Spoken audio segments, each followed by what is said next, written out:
Hello everybody, Eshcode Knight here with a little fun video I've wanted to do for some time now. So, as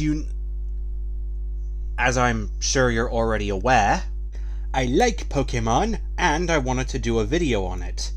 Even though I've already done tons of videos on it, but that's not the point. However, something I don't think you've been fully aware of is that I'm quite fond of Transformers. And I wanted to do a video on that as well. But I couldn't decide. So, in the end, I figured, why not do both? And here we are. Ladies and gentlemen, I present to you my Pokémon Beast Wars designs.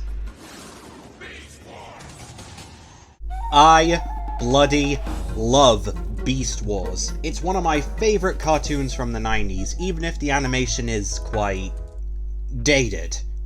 Hey, to be fair, I've seen worse from Transformers. Am I right, Energon? Funny. Yeah. Anyway, the Beast Wars toy line was quite different to what came out prior. Rather than robots that transformed into cars, vehicles, objects, and robotic animals, Beast Wars figures became completely organic-looking animals. And in this very special video, I figured I'd design a few Transformers with Pokémon alternate modes. So, yeah, this is another one of those franchise fusing videos. Thing is, I've never really seen anyone do this before, so I figured I'd have a shot at it. Though, be warned, my art style isn't exactly high quality. Anyway, I've designed 4 original characters and 2 redesigns of existing Beast Wars characters. Half and half, I've designed 3 Maximals and 3 Predacons. Speaking of which, I have followed a few design rules when making these characters. One, and the most important rule, is the type of species of Pokémon their alt modes are. You see, in the original toy line, the Maximals transformed into mammals, birds, and marine life, with some few exceptions. And the Predacons all transformed into dinosaurs, reptiles, insects, arachnids, and crustaceans. So, when designing these characters, I've basically stuck with those principles. I haven't designed any non-animal Pokémon, such as Magnemite and whatnot, but if I ever do another one of these videos in the future, I might do that. As for what legions they'll be on, well, I'll decide in the future as well. In this video, I'll be showing off my 6 designs and giving you a small character biome on what they can do and who they are.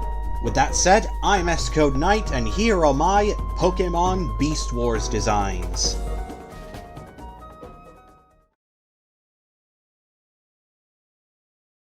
Dreadroot, terrorize!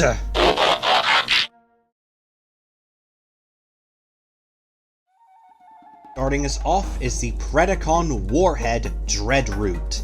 This big bolt lurks into the shadows with his Venusaur alternate mode, the flower of which can transform into an arm cannon, unleash solar beam blasts at his opponents. As you can imagine, Dreadroot is basically the warrior of the group. The typical oversized brawn who's not really bright inside of that big head of his. Though he is one of the strongest Predacon warriors under Megatron's control, his stupidity can sometimes be his greatest weakness. He's also very literal, not really understanding figure of speeches, and often misinterpreting information given to him by his colleagues. Razorwing, maximize!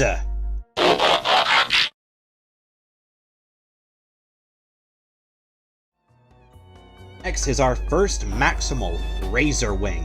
He transforms into a Skarmory. On top of the Steel-type Pokemon's armor giving him a defense buff, the tail of which can convert into a mini blaster for him to use. Razorwing is basically the hotshot of the group, a rebellious teenage daredevil whose recklessness and short temper can lead his teammates into getting into trouble. His added armor also makes him a little bit reckless, and can lead him to bite off more than he can chew. Chargeshot, terrorize!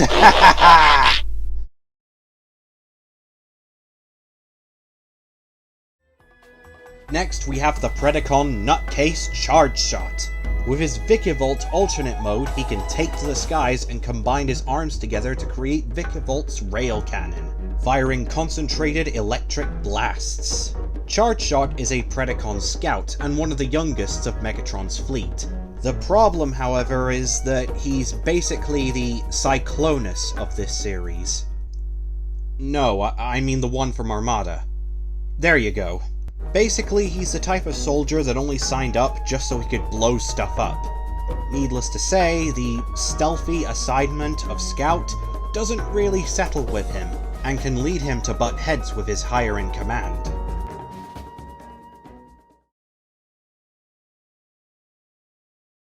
Drill, Sarge! Maximize!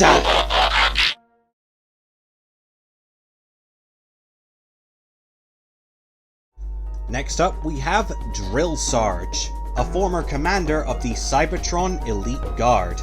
He can surprise his enemies with his Excadrill alternate mode, giving the ability to tunnel underground and fire off drill missiles from his hands. As mentioned before, Drill Sarge was a former member / commander of the Cybertron Elite Guard, basically the military of Cybertron. So he has plenty of experience being a soldier in the field.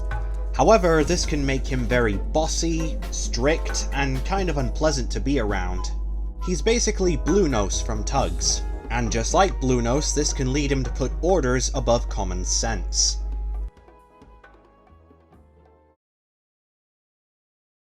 So, now that I've showed off my original characters, let's go to the redesigns.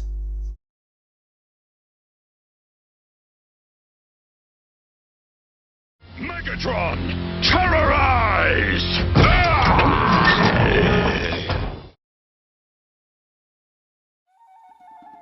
It just wouldn't be Beast Wars without Optimus Primal and Beast Wars Megatron, now would it?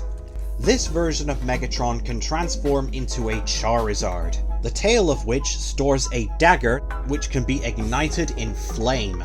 Megatron can also detach the tail from his back in order to transform it into a longer flame sword.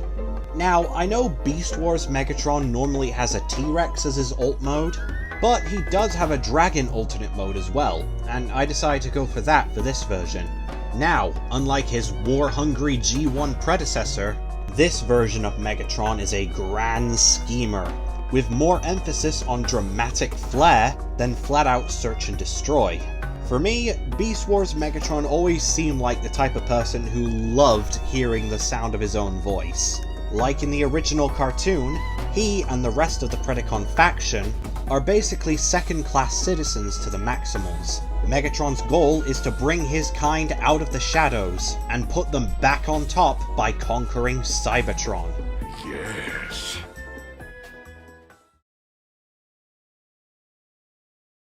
Optimus, maximize!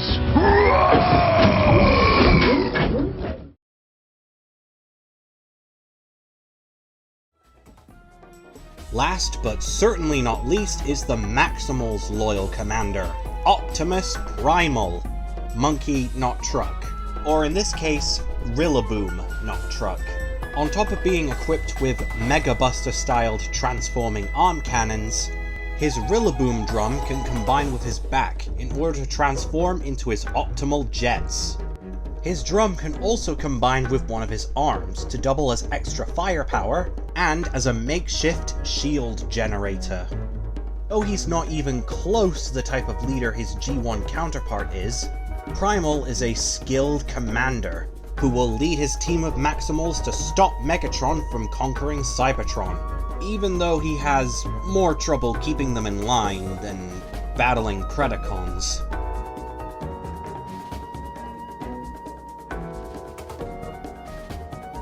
And that's pretty much it when it comes to my Pokemon/Beast Wars designs. What did you guys think of them? Which one of these designs was your favorite? Would you like me to do something like this again in the future? If so, which Pokemon should I do next? Or which Beast Wars character should I do next? Drop a comment down below, make sure to like, subscribe, and I'll see you guys next time. Peace.